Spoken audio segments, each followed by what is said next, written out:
Hey everybody, welcome to the Amerime Junkies. Mhm. Today we're going to be here with CC the Geek, Hello.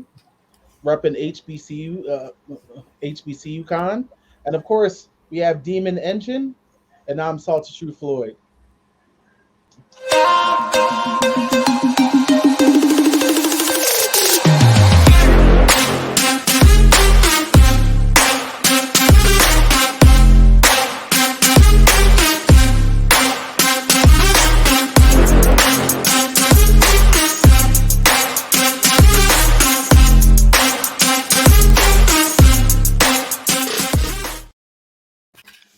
Hey. And we're here. We're here with CC the Geek, repping HBCU Con. We're gonna be talking to her, finding out a little bit more about her, the convention, and have some fun. Sounds good to me. I'm happy to be here. It is always great to have you. She was here, of course, a week ago for the Geek Report, and I said I want to have her back, and bam, like a rubber band. I appeared.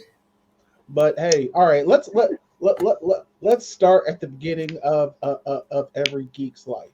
Let's start. When did you realize you were a geek or a Oh, nerd?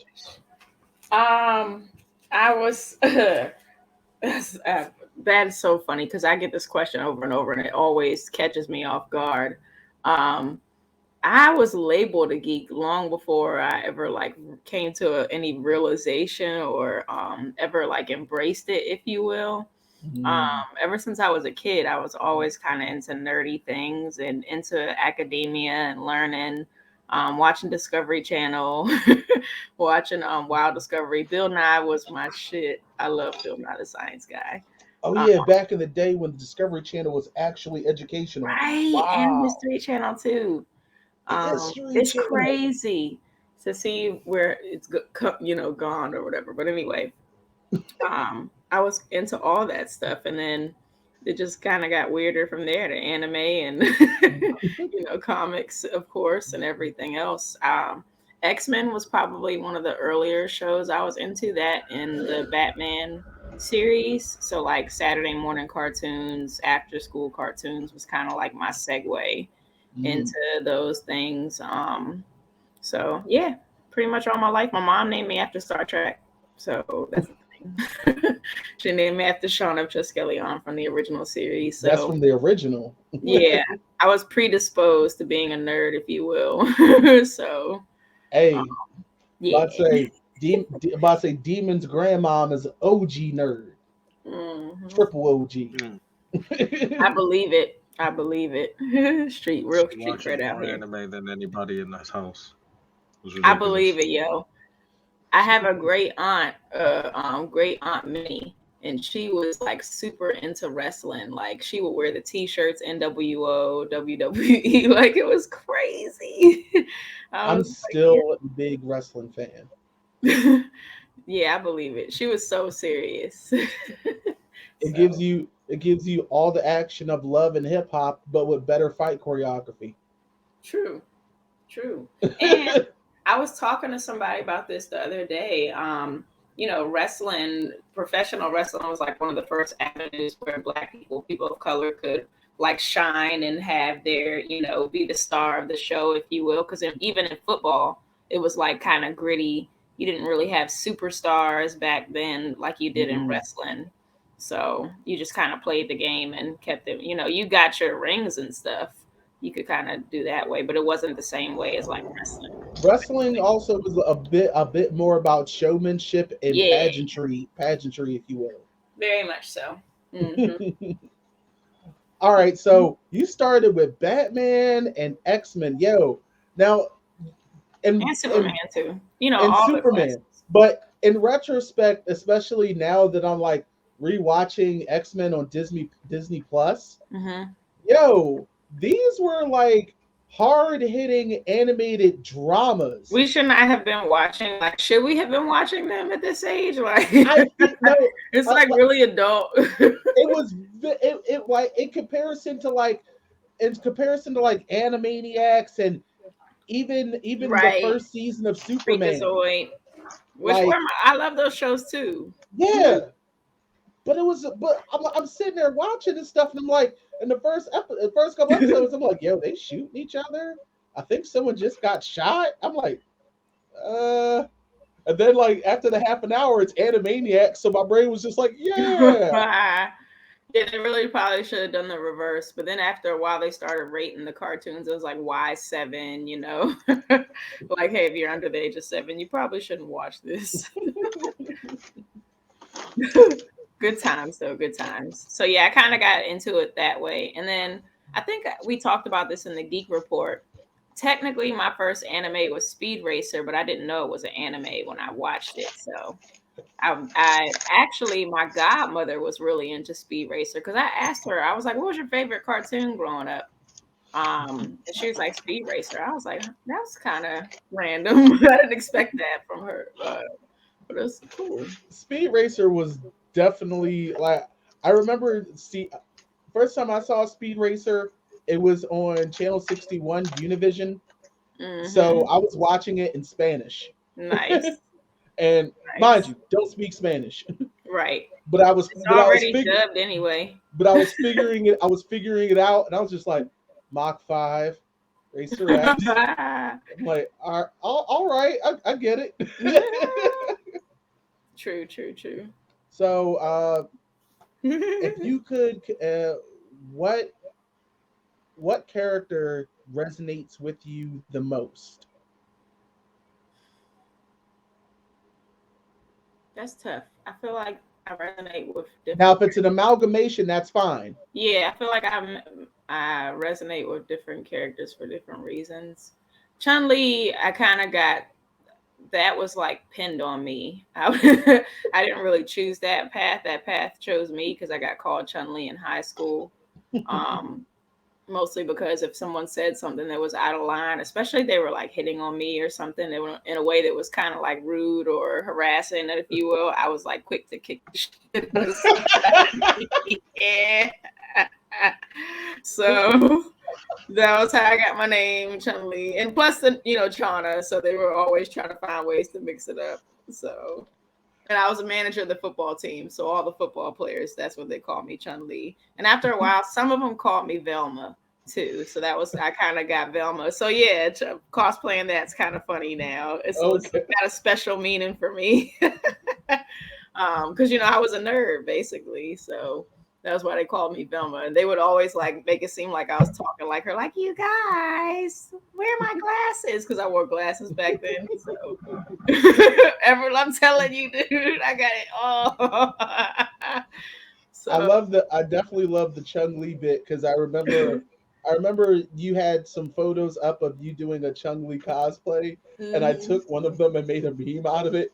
Yes, I loved that meme so much.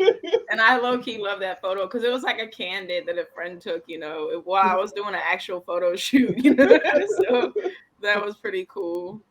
And it was like several memes too. They were gold. Look, that's also like my best way to kind of test the waters with folks. If they can laugh at themselves, they're all right. Because some people, believe it or not, they can't laugh at themselves. No, I love a good laugh. So, and it was a good taste too. It wasn't like disrespectful or anything. So I was like, okay, this is cool. Oh, yeah, of course. Yeah, I appreciate it. I'm kind of tossed back with the first anime being Speed Racer because that's a throwback of a throwback. It is, and I guess I got introduced to it because my parents were watching it. Like, like I said, it was Saturday. It was really like Fox was kind of where you would get all your cartoons, and maybe NBC, ABC, PBS. But then Cartoon Network showed up. You had Nickelodeon and Disney Channel too. But I wasn't really much of a Disney nerd, if you will.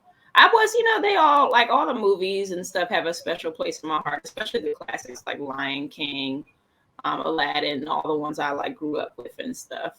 But I feel like we're all touched by those Disney classics. It's like, if you don't like them, you're just trying to be contrarian for the sake of being contrarian. Yeah. Apparently, I was really into Bambi when I was a kid. Like, I was really into Thumper, and I used to pound my phone on the ground like I was Thumper. I think mine's was Jungle Book. Oh, okay. Yeah, I like Jungle Book too. My favorite was Baloo.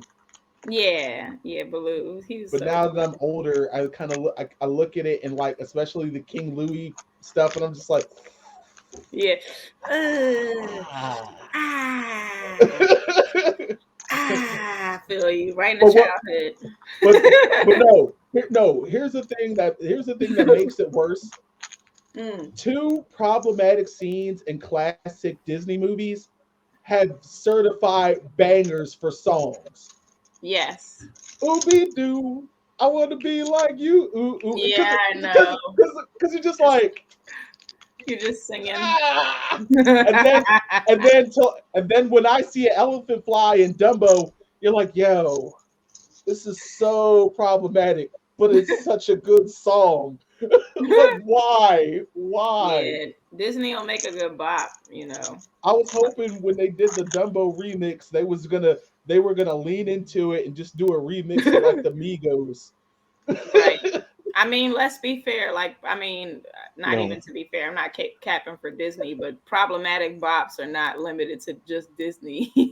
But they And did them. Disney I think does they have did them the a long best. and complicated history. Would you say? I think they did them the best. Oh, that's the sad part. They're the Yeah. best at the worst. Yeah, Disney's got a long and interesting history that's not, quite as magical as folks would, but it is what it is. You Hey, Hmm. belong to Disney, which means you stay busy. Yeah, and Hanging they're out, super having huge now. Yo, finding out the story about him just straight out bitch slapping one of the wait, people that's wait. Oh, wait. Have I told you the story, CC? No. Okay, this is a true story. Okay. At one point, the Disney Animation Studio was on strike. They were on Okay. strike. They were outside the studio, picket lines, signs, and everything. Walt Disney rolled up in a stretch limo, came out, got out the door, and was like, "Who's the leader of all this?" Guy stepped forward. Without blinking, Walt Disney punched him square in the mouth. I believe it. I'm I believe it. just like, yo, I can't.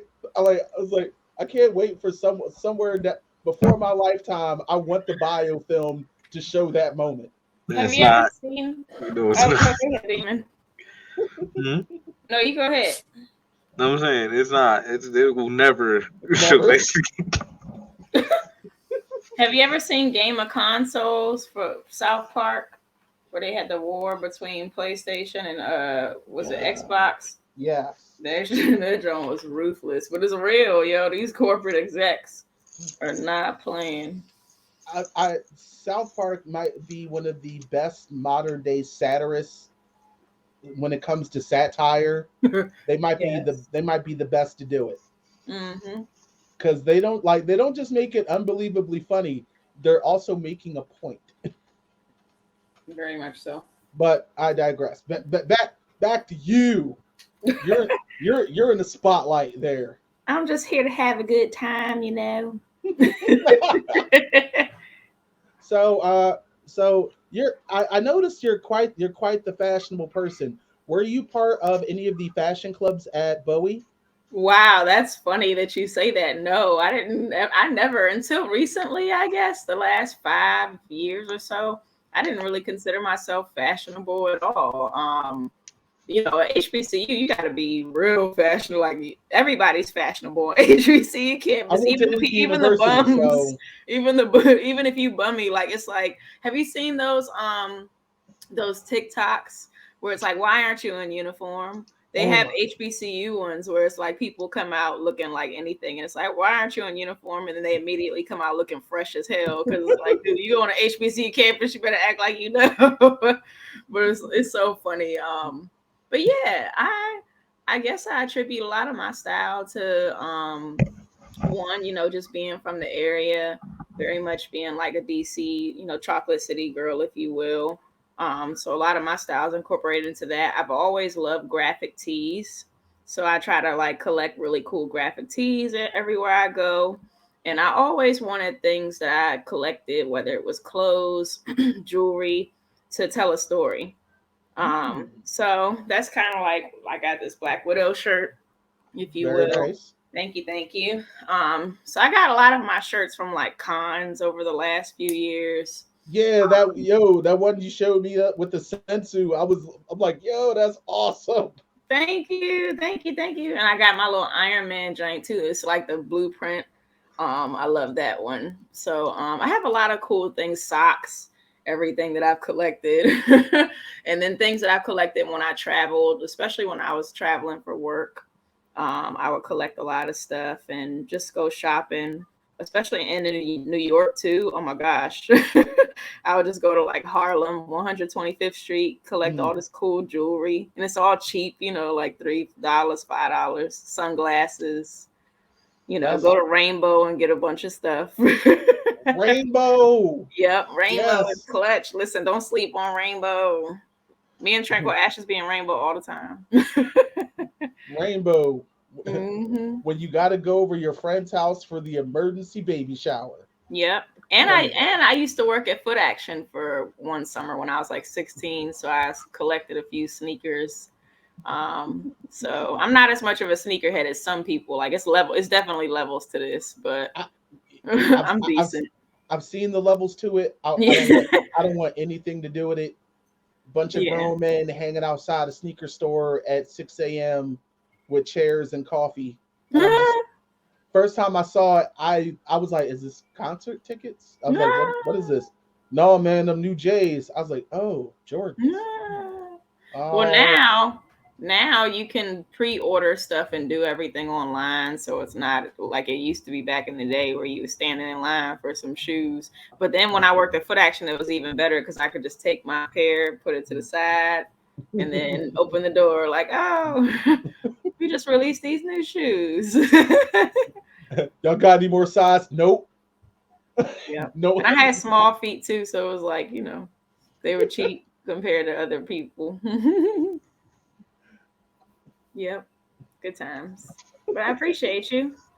I try, and I also try to incorporate like fashion into the cosplay thing too, because I was like, well, I'm already on a budget with the cosplay thing, so I felt like it would just be kind of cool to incorporate my style into the stuff too, and just like, hey, these are actual pieces that you would want to wear and incorporate into your wardrobe. It's like with the Jubilee, and even Chun Li, I had that dress for homecoming when I was in high school, so just trying to be creative, because I'm not much of a seamstress or a builder or anything like that. So, but I did want to like, try to find a way to be creative and make it my own, if you will. No, it's none. No, it's nothing wrong with it. It always works, especially with the Jubilee, because I'm like, it's so yo. They as soon as you see that yellow jacket, you know what it is. I appreciate it. I'm looking for a yellow trench coat. That's what I really want to wear it with. But I found Mm. that little chiffon piece, and I was wearing it in Atlanta anyway in the summertime. So I was like, I don't need no big ass coat. Plus, it was chiffon, so it's like, yeah, Right? It's like it's you chiffon. stunting. Right. You're right. You're right. You're not wrong. You're not wrong. You're not wrong. So, all right. So, we're about. Wait, are we about to take a break, Demon? All right. Yeah, we're gonna take. We're gonna take a quick commercial break, pay some bills, Oh, and that's we'll be great. right back with CC the Geek.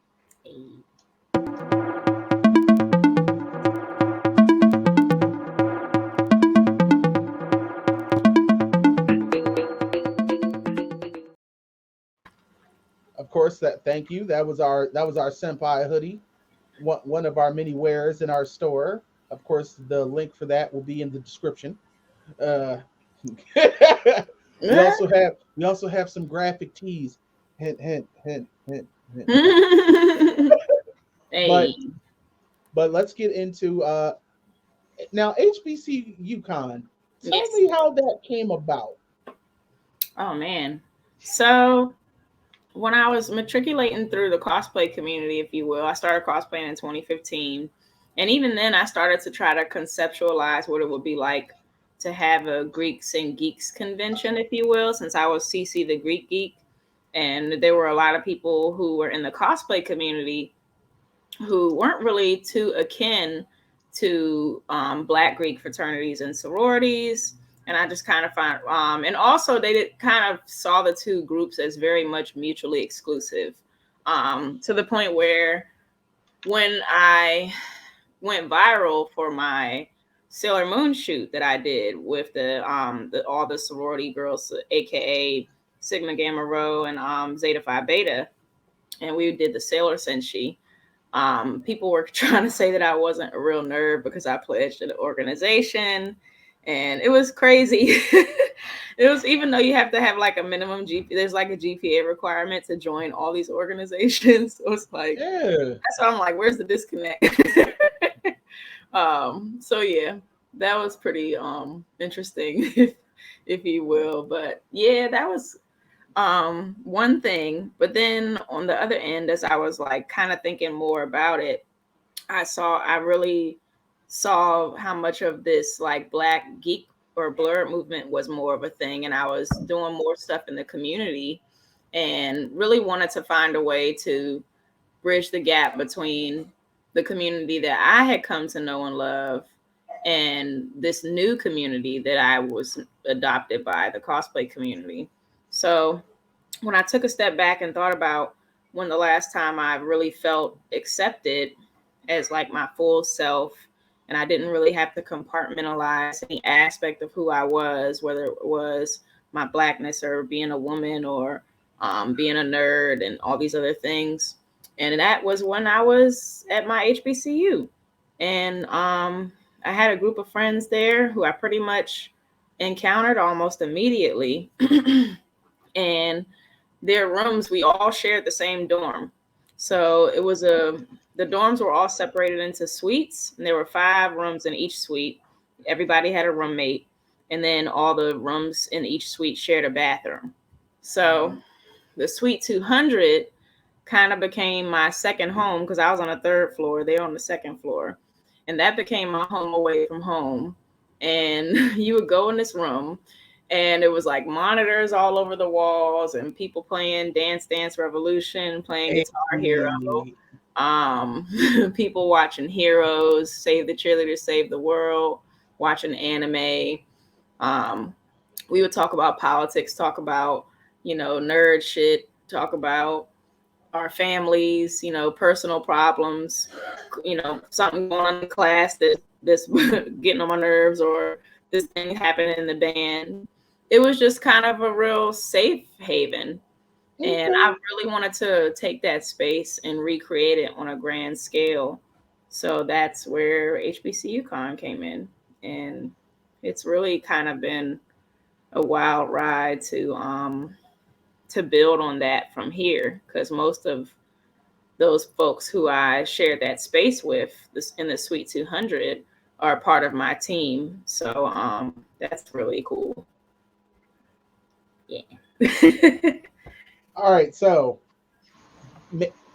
making the first HBCU con. Mm-hmm. How did that go? What were were there trials and tribulations, or was it just an easy swing? Absolutely, there were trials and tribulations, because our first event was supposed to be in 2020, and it got nixed 6 to 8 weeks before it happened. So that was definitely a pivot. Of course, we had our first event last year. We had a virtual event in 2021. So that was quite a interesting, like, I was really like not here for it at first. I was like, I was kind of like, I don't want to, this isn't what I wanted. And my team was like, no, come on, let's do it. So then I kind of, but then the more and more I planned through it and went through all the motions of executing it, I realized how cool it was to kind of be able to connect with people all over the world, and especially folks who might not have the accessibility to come to those events live. So that was really dope. And it's the wave of the future. So you got to adapt in this business. Well, I definitely have to tip my hat, because the last 2 years when it came to doing cons, it's been quite the difficult curve. It's been some shit. Like Yeah. It was such a mixed blessing because, you know, we got canceled right before the event. So it was like nothing bad happened. There were no outbreaks, you know what I'm saying? Nothing like that. And then on top of that, it was right before our first event. So we weren't heavily invested in doing the live events at that point. And it gave us a chance to really take a step back. We hadn't really spent any substantial money outside of like marketing materials, flyers, and things like that. So it was, you know, all in all, the timing was worked out.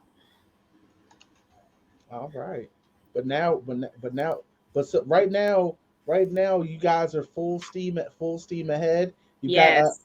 your Kickstarter's going well. You got a few days going left. Am I correct? Yes. We got 5 days. So the campaign ends February 21st. That's Monday, February 21st.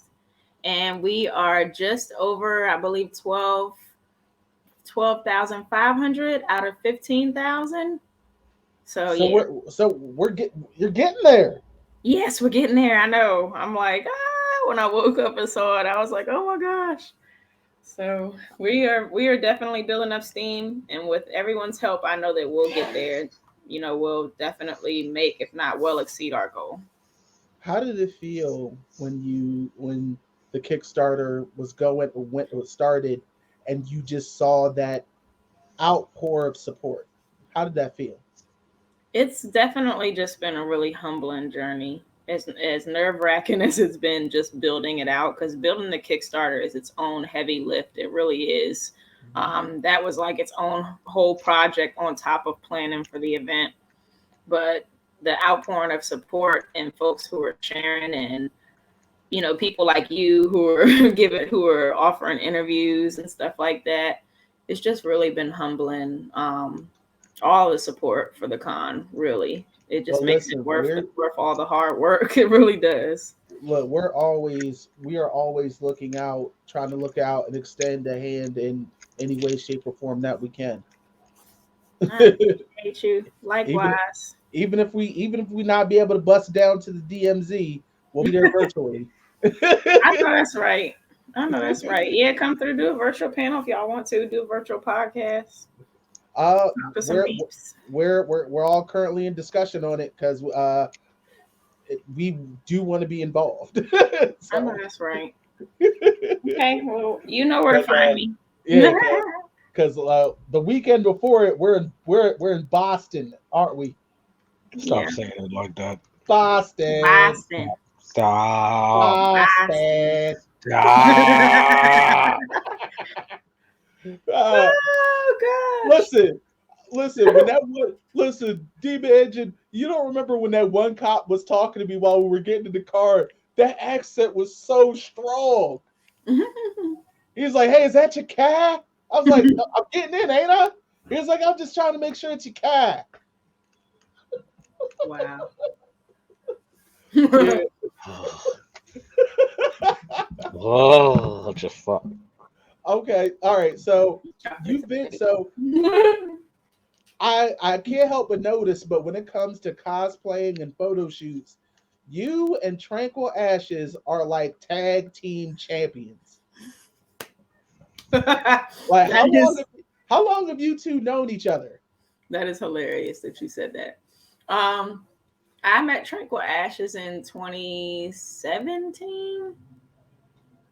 I want to say 2017, and I had initially hired her because I saw that she was doing her makeup and I was following her and everything.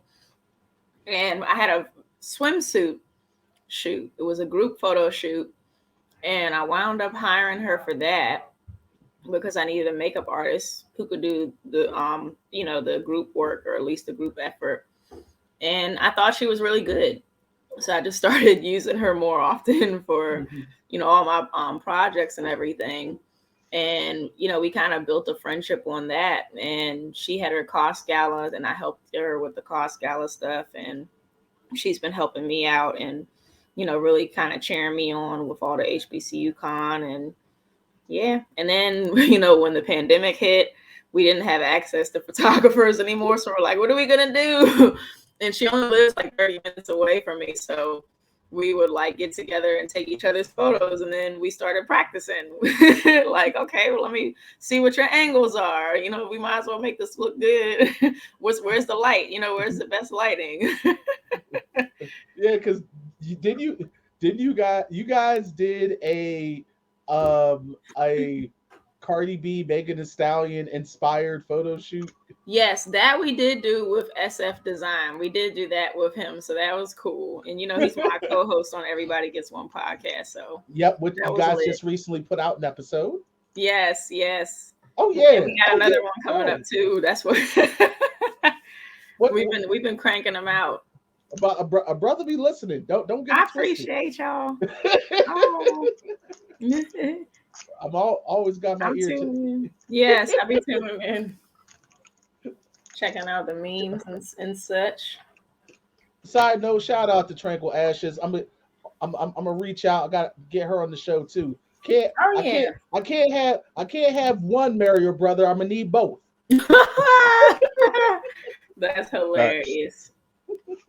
She would love that. She could definitely, she lived in Japan, so she's the anime person. Okay. Yeah, she's all the person to talk to about, if you're into that weeb life stuff beyond the anime. Because I was into all things Japan when I was I was one of those. I spent 5 days in Japan back in my 20s.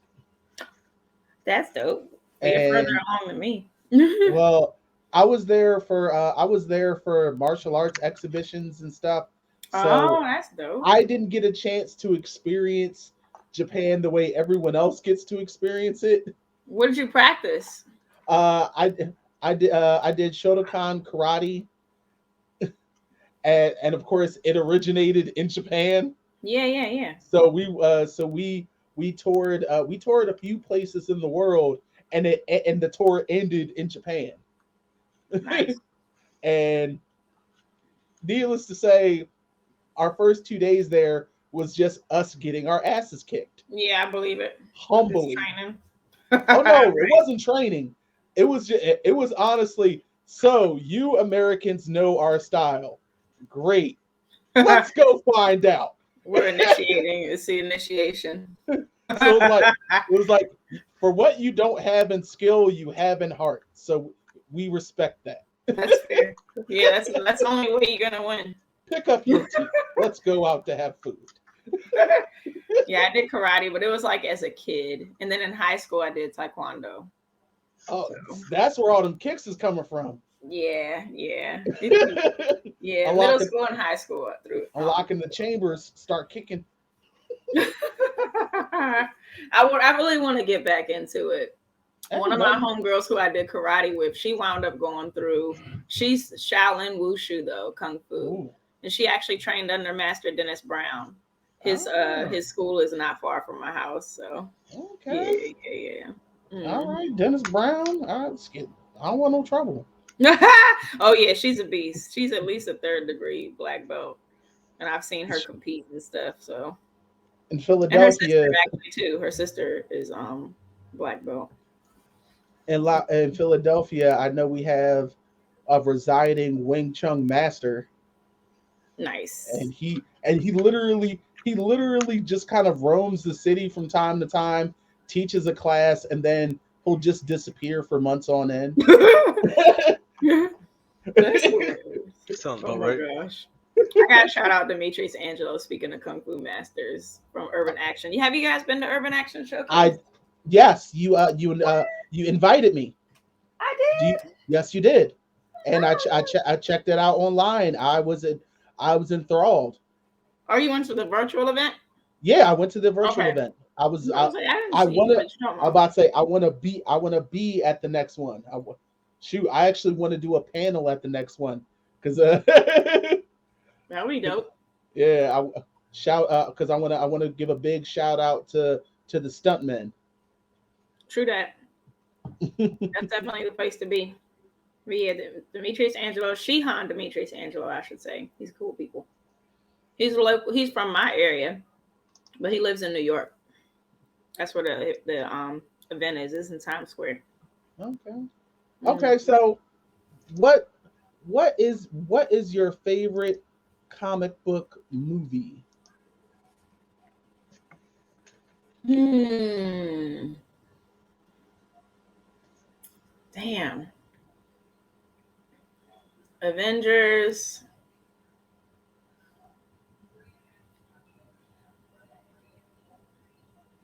Infinity War. Mm, I was torn I between can Infinity War understand. and Endgame. the I can one where they respect take that. the I was about to L. say Thank if you. you were to say any type of DC movie, I was about to say you have Oh no, preference. no, Oh, no, come, no. come on, Not man. at all. That wasn't even on. So That wasn't even so consideration. if she had said 20 20 Wonder Woman would have been a cop out, but I wouldn't 2021. even.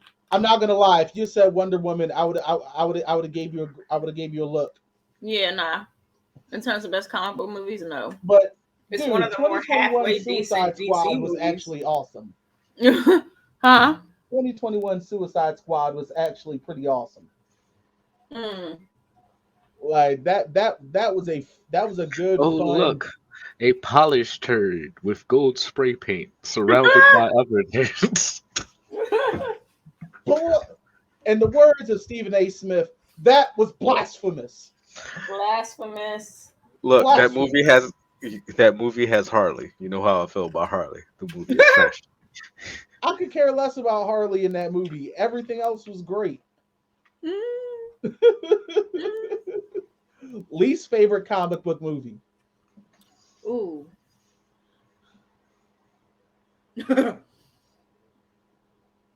That's hard too.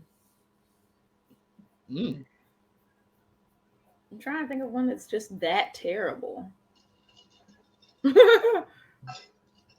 To be Justice. like the worst. You know what I'm saying? To be like the worst of them.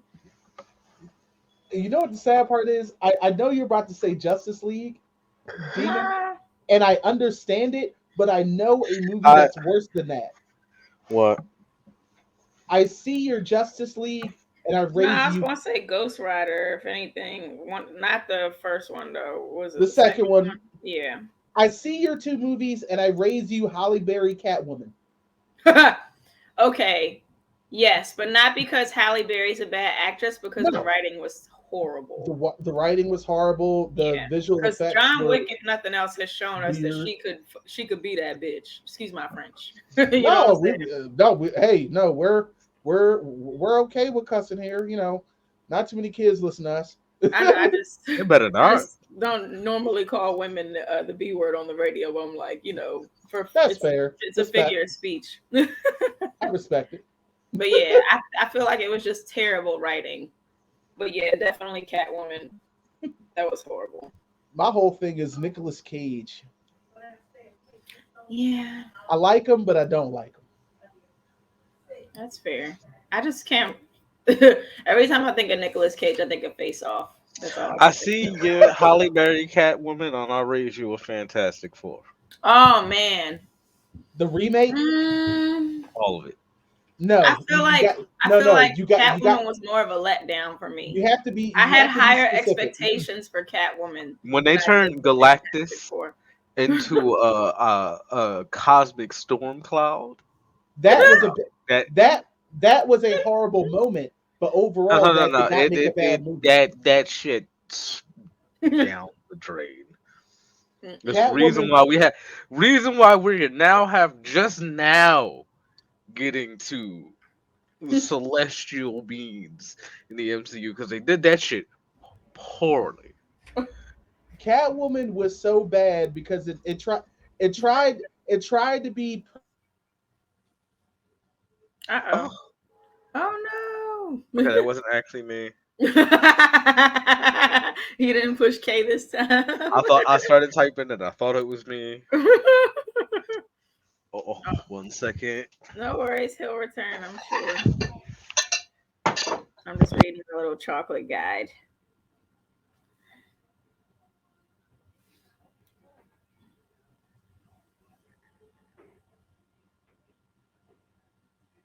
I hopped up and fucked my foot up. A plate dropped on it. Jesus Christ. Mm. Oh, but he'll be back in a second. Yeah, no worries. Ah, I just bit into a chocolate that did not taste good. I'm just gonna stick with the safe one.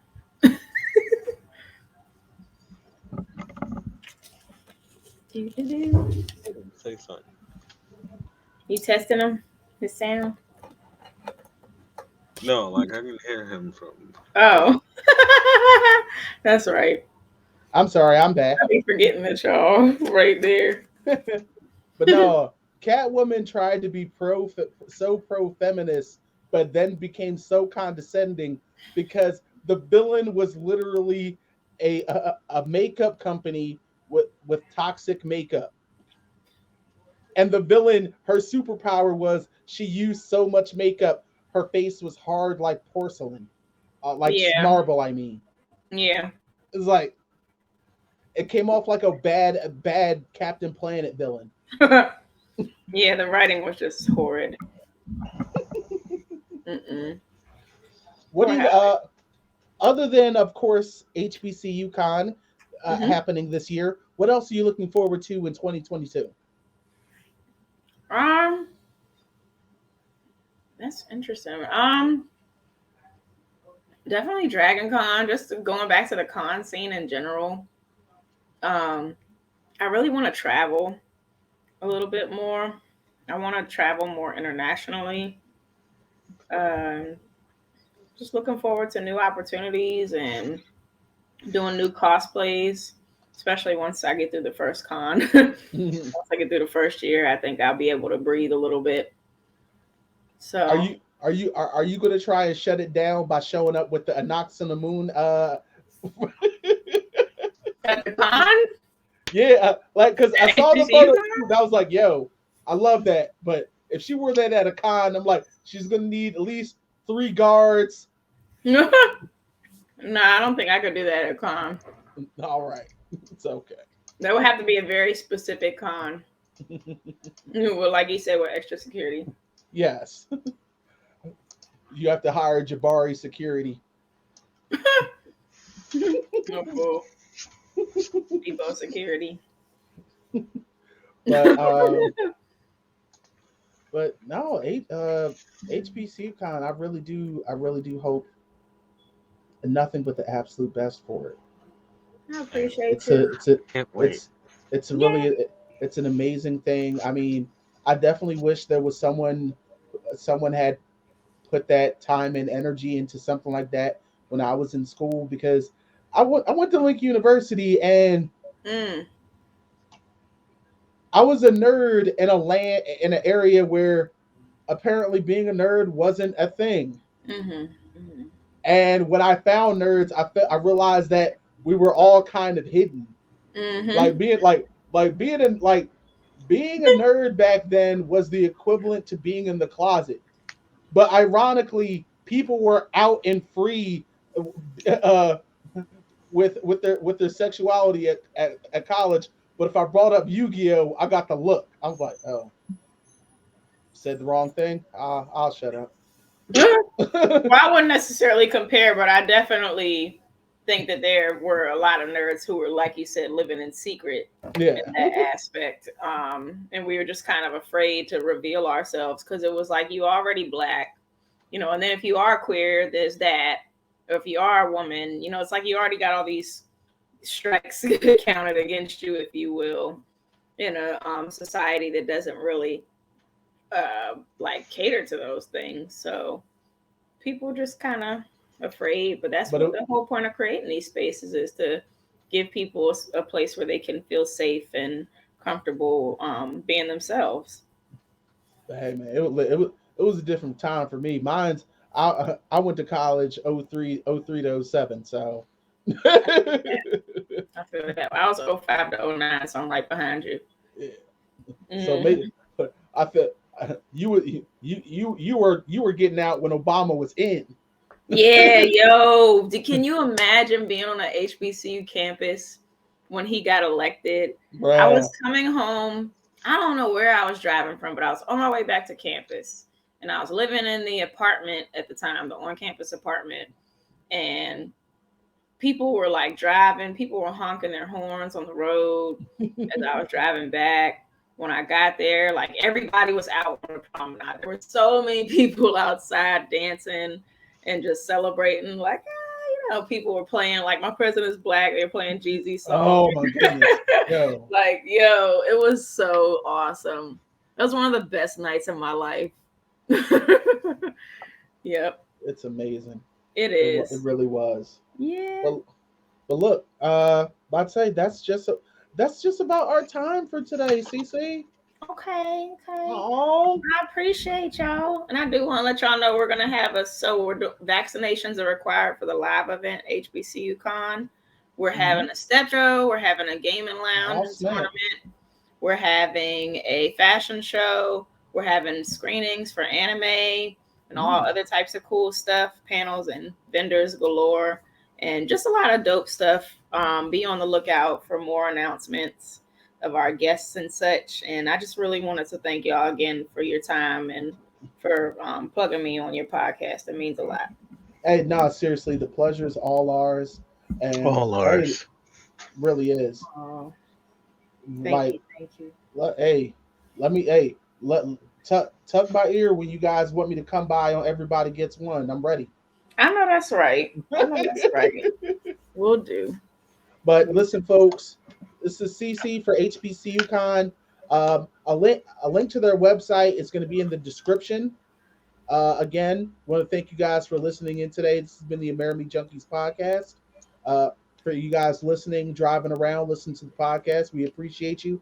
For you folks out there on YouTube, thank you again. Make sure you hit that like, that subscribe, and pluck that bell button. So imperative that you do that, because you don't want to miss out on great people like Cece here. Oh, and then this charming man, Demon Engine. Look at that winning smile. Look at that winning smile. Come on. There we go. That was authentic too.